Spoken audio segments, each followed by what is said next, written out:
Have a vision. Think big.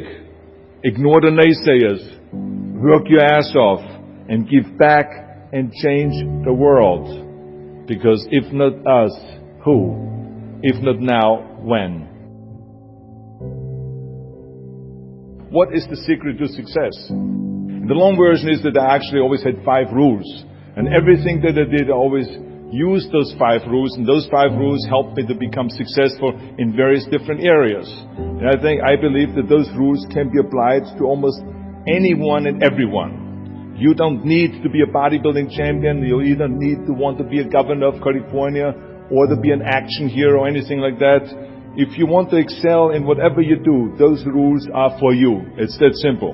Now I have to tell you right off the top that I always was very intense. As a kid already I was very intense and I was very hungry. I always wanted to be the best. I always wanted to be number one. I always wanted to get to the top. I never believed in just getting by. Now I have nothing against people that just want to get by, because I think there are many roads to happiness, but I think that we all here like to be successful and we are driven. So that's why those rules apply to you. So my first rule is find your vision and follow it. You see, I think it's the most important thing that we have a very clear vision of where we go. A goal, where do we go? Because you can have the best ship in the world.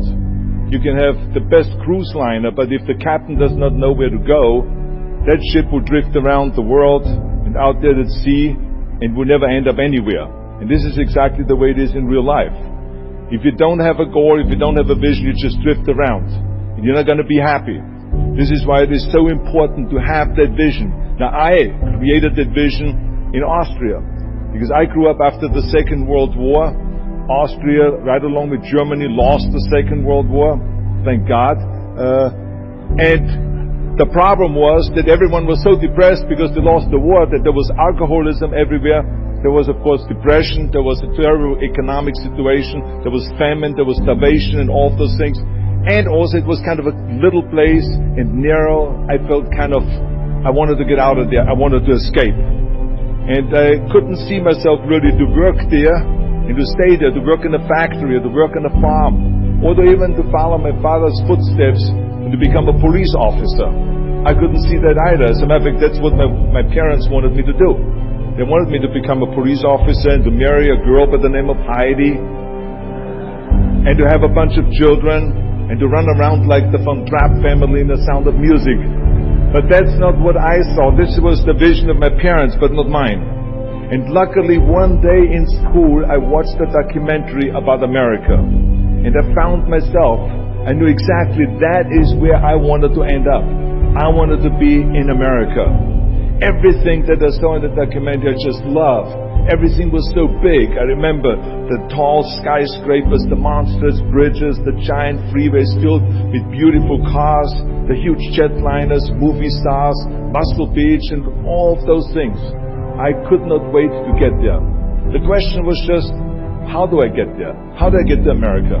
I mean, this was not a common thing to do way back in the 50s. No one had the money to travel or anything. But one day I was fortunate enough to see a magazine. And that magazine showed me the path to America. And it was a bodybuilding magazine. And on the cover was this very muscular guy that was standing there like Hercules with a Hercules outfit. His name was Reg Park. This Reg Park was on that cover, and I remember the cover said, Mr. Universe becomes Hercules star. I read the article as fast as I could, learning about how he grew up in Leeds in England, poor, and how he trained 5 hours a day, every single day, and trained and lifted weights, and then he finally became Mr. Great Britain. And then he became Mr. Universe. And then he won a second Mr. Universe title and a third Mr. Universe title. And then all of a sudden he landed in Rome in Cinecittà doing Hercules movies. And there he made millions of dollars, and this money he took and bought himself a gymnasium chain in South Africa, and he became a successful gymnasium owner. And as I read, I became more and more certain about my own future. As I read this story, I was so excited, so interested. I knew exactly that I wanted to become another Reg Park, I know He laid out the blueprint for my life, basically. I could see myself, I could visualize myself clearly to be a champion on that same stage where He won the Mr. Universe, and then to move to America, then get into movies, and then become rich and famous. I had that vision very clearly laid out. I was so happy that I knew exactly where I was going. From that moment on, everything that I did, no matter how hard I had to work or how much I had to struggle, it didn't matter. It was a wonderful joyride because I knew what the purpose was and I found my passion. The simple truth is, if you don't have a vision, if you don't have a goal, if you don't see your future laid out in front of you, you're just floating around without a purpose. And I think that the numbers speak for themselves. This is why so many people around the world are unhappy with their jobs. I mean, in America, 74% of the people hate their job and would like to change jobs. But think about that. That means that only a quarter of the Americans love their life's work. I mean, that is a very depressing statistic. I always smiled when I worked, no matter how hard I worked. I always had a great time, no matter what I did. It didn't matter if it was in bodybuilding, or if it was in the movies, or if it was as governor. I remember in the pumping iron days, people ask me in the gym all the time, why are you smiling all the time? Why are you so happy? You have to lift 50 tons of weights. You have to train 5 hours a day. I mean, I look at the other bodybuilders' faces and lifters' faces, and they look kind of depressing. They look sour. They're miserable that they have to lift weights. You don't look miserable, you look happy. And I tell them always, I say, I smile because I know exactly that every rep that I do, that every set that I do, every weight that I lift, I get one step closer to turning that vision of mine into reality and becoming that Mr. Universe. I could not wait to lift another 500 pounds in the squats. I could not wait to do another 1,000 sit-ups. I could not wait to do bench press, more bench press and more curls until I couldn't move my arms anymore. Because I knew that every rep got me closer to standing on that stage as a champion. As a matter of fact, when I lifted weights, I didn't really feel like I was lifting weights.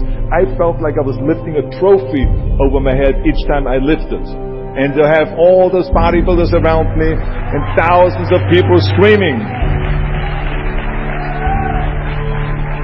And I tell you that this vision didn't just help me in bodybuilding, it helped me with everything, like I said.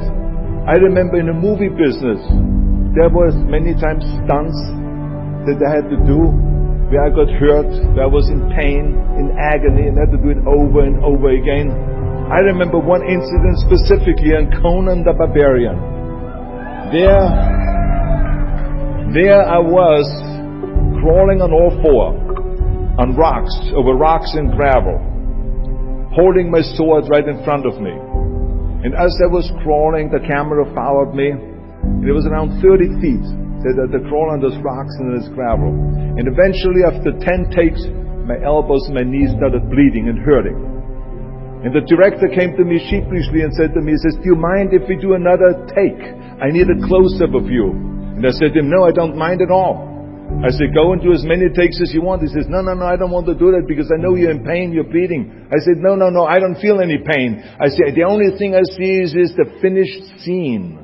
I see the finished scene of me crawling on all four with my sword in the front, crawling up and sneaking up behind Thulsa Doom, the main villain of the Conan movie that killed my parents, and rising up behind him and cutting his head off. That's what I see.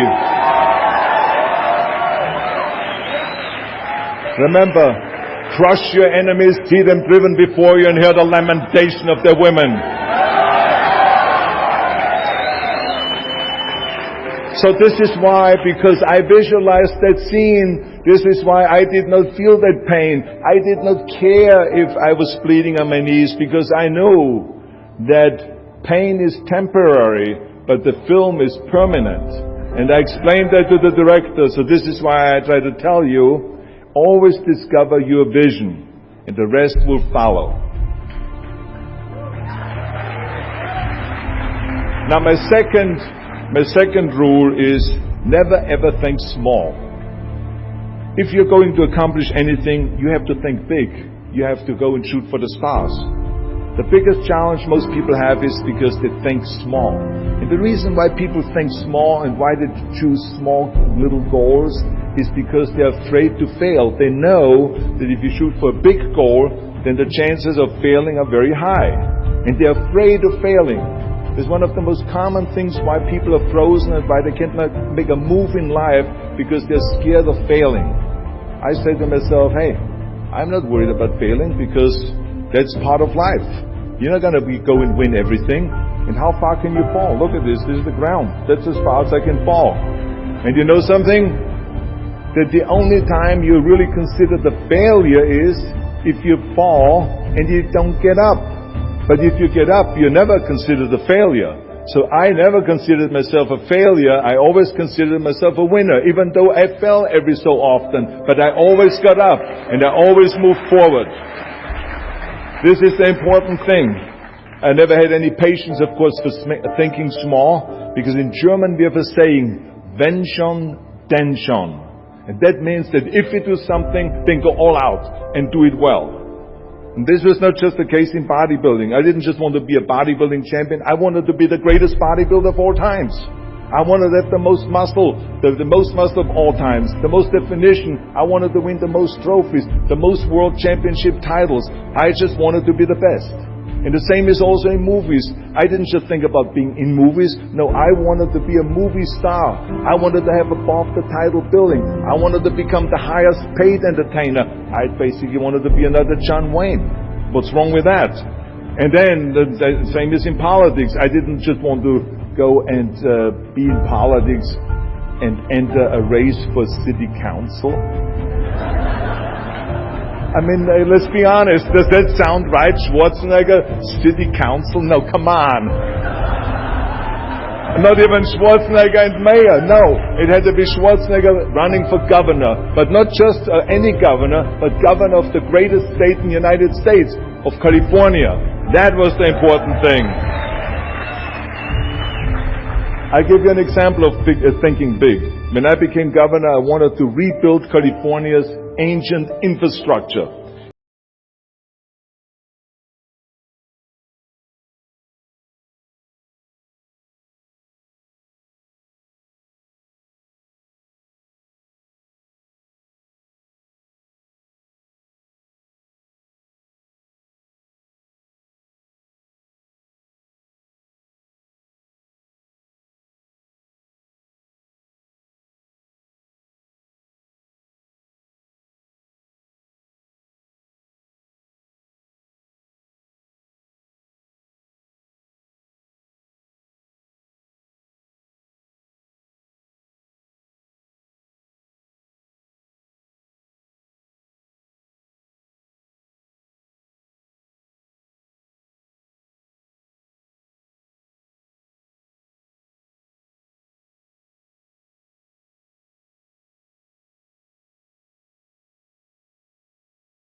or no.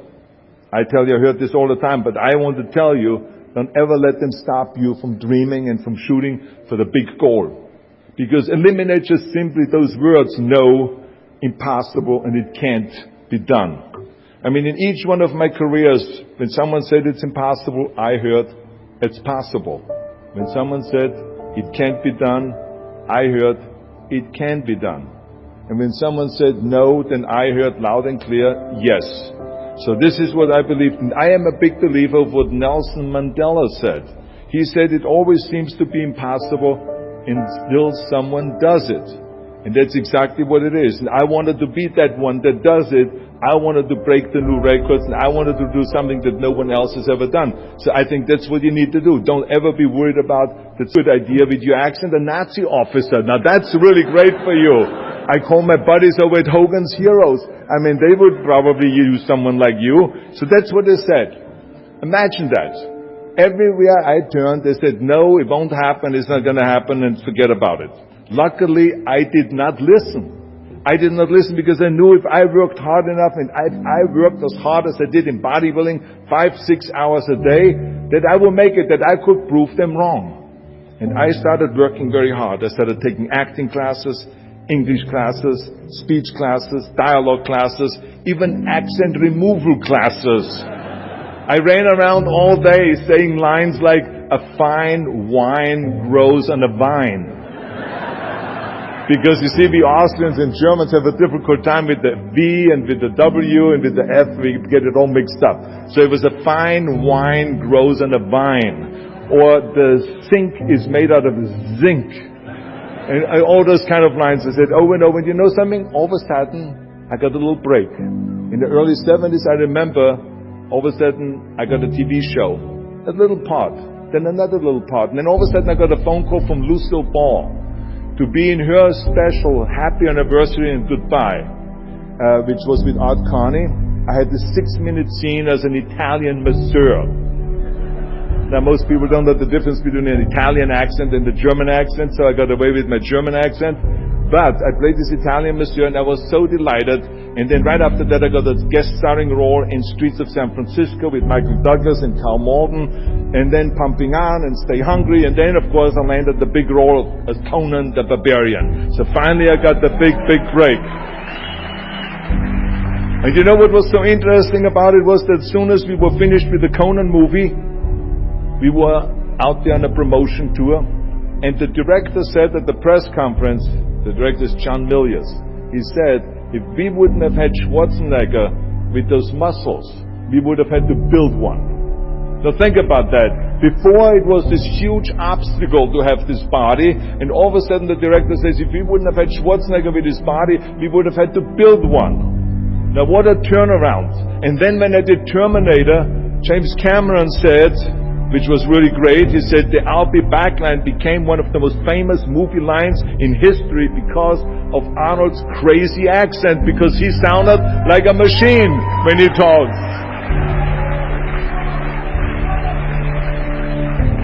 So as you see, everything that the naysayers said was a liability became an asset. And the same was also in my political career. When I ran for governor, they immediately said, I shouldn't do it, it is a big mistake, it won't happen, I will lose, and all of those kind of things. And the rest, of course, is history. The bottom line is, if I would have listened to the naysayers, my career would have ended when I was 15 years old. I would be still yodeling in Austria, in the Alps, and I would not be talking here today to you. And the reason why I'm here today and talking to you is because I did not listen to you can't, or it's impossible, or no. So I just recommend to you very strongly, ignore the naysayers.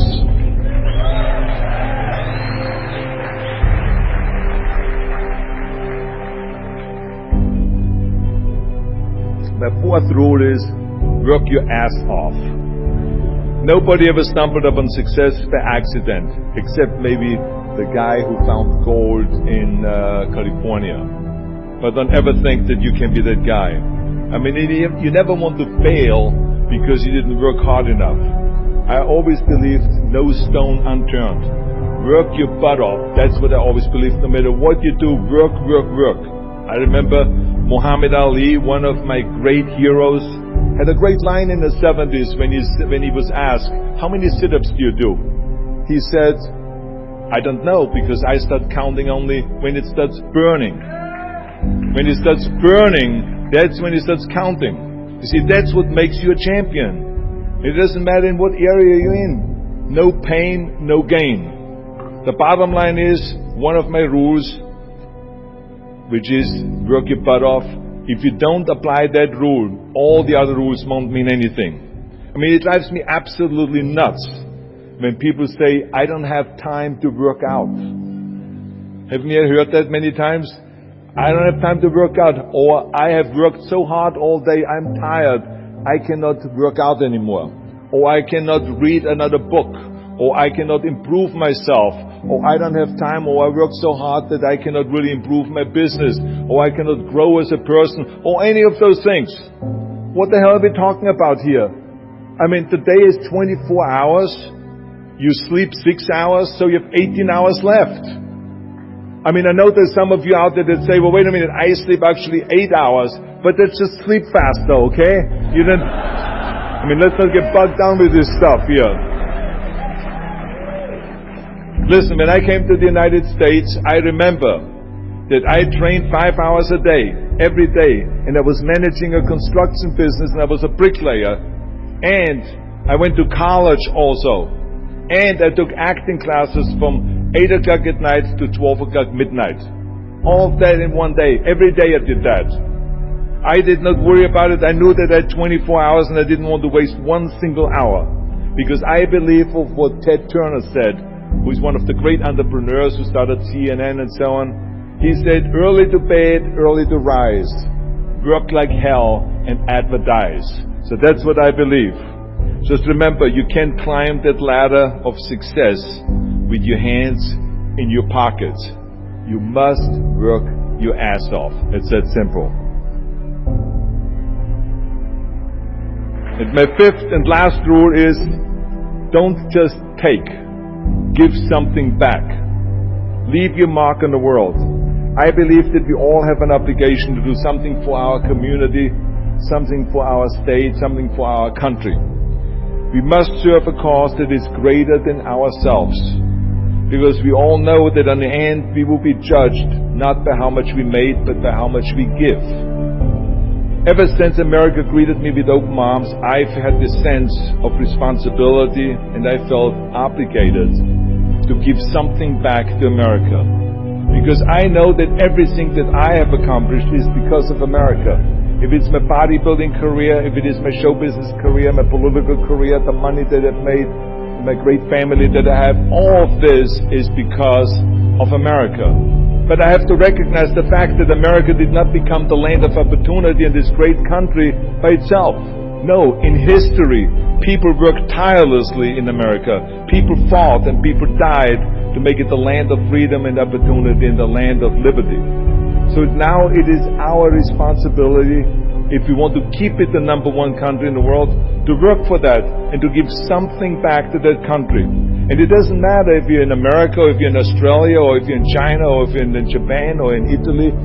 It is the same thing. You all have to give something back to your country, no matter where you're from. Now, I love the words of my father-in-law, Sergeant Shriver, who started the Peace Corps, the Job Corps, legal aid to the poor during the Kennedy and during the Johnson administration.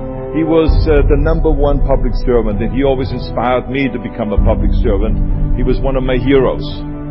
He said at Yale University at a commencement speech, he said to the students, tear down that mirror. Tear down that mirror that makes you always look at yourself. And you will be able to look beyond that mirror, and you will see the millions and millions of people that need your help. And I saw those millions and millions of people. And this is why I tried to take every opportunity that I could to give something back. I started training Special Olympians, people that were intellectually handicapped, to help them with weightlifting and powerlifting. I became the international powerlifting coach and the torchbearer for Special Olympics. Then later on, I joined the Simon Wiesenthal Center to fight prejudice. so we don't have the things happening again as we had during the Second World War, during the Nazi Reich. And I joined also the President's Council on Fitness. I became the chairman under President Bush from 1990 to 1993. To be the chairman and to promote health and fitness in all 50 states. I traveled all 50 states. I started after-school programs for the most vulnerable children, for inner-city children, to make them be able to say no to drugs, no to gangs, and no to violence, and to say yes to education and yes to life. And every single time I reached out and I gave something back, I felt fantastic. Nothing made me happier. I would rather play chess with an 8-year-old kid in an after-school program or play golf, a round of golf with a Special Olympian than go down another red carpet of a movie premiere. And I have nothing against movies, but to give something back to me is more important than just to think about myself. Eventually, the joy of giving back was so great that I decided to become a public servant full-time and to turn my back, actually walk away from my career as an actor. After I finished promoting Terminator 3, I jumped into the governor's race in California, and I ran for governor. And even though my friends advised me not to do that, they said, "Are you crazy, Arnold? Don't you understand that you would lose now this $20-30 million a movie that you're getting paid? And they will only pay you $178,000 as governor a year?" Well, I didn't care, because I knew that all the money that I've made and to be in that position in the first place to make this money is because of America. It was time to give something back. So I became governor, and I didn't even take the $178,000. I gave it back to the taxpayers because it was petty cash. It's the last thing I needed. And I can tell you that those 7 years were the most exciting and the most rewarding and the most gratifying years of my life. To work all day long, to solve problems and to serve the people was absolutely heaven. It was the best job I've ever had. But I also knew that eventually it's going to come to an end. And after 2 terms, it did come to an end. But when it came to an end, the one thing that didn't come to an end and was not finished was my desire to be a public servant and to serve the people. And this is why I continued to work for Special Olympics. That's why I continued to work on fighting my fitness crusade and traveling around the world to promote health and fitness. And this is why I continued to support after-school programs, and we even started the Schwarzenegger Institute at the University of Southern California to continue to inspire students and leaders around the world to find solutions to complicated issues and to give back and to make the world a better place. So thank you. But I tell you that I was very fortunate that I had great heroes.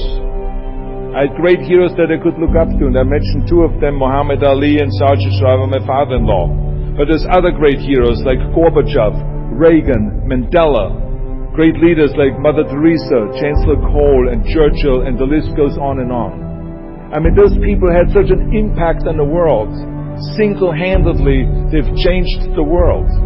I mean, if you think about just Gorbachev, I mean, this man, every time I meet him, I'm in awe. I mean, he grew up under communism, and he rose from the bottom of the ranks straight up to the top. He became president of the Soviet Union, one of the most powerful people in the world.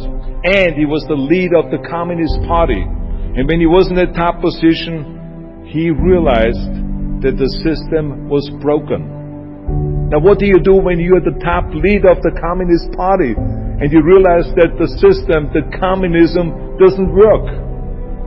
Well, you know what he did? He dismantled communism. Think about the courage that takes. I mean, the guts that it takes to do that. Think about that Gorbachev completely transformed his country with glasnost to give his people for the first time freedom. And then through perestroika, by reforming Russia's economy. He didn't wait for the next president. He didn't complain. He simply said, if not me, who? And if not now, when? So I feel very strongly all of us need to have and embrace that kind of a spirit. We all can create change, whether it is in our neighborhood, or in our local schools, or in our country.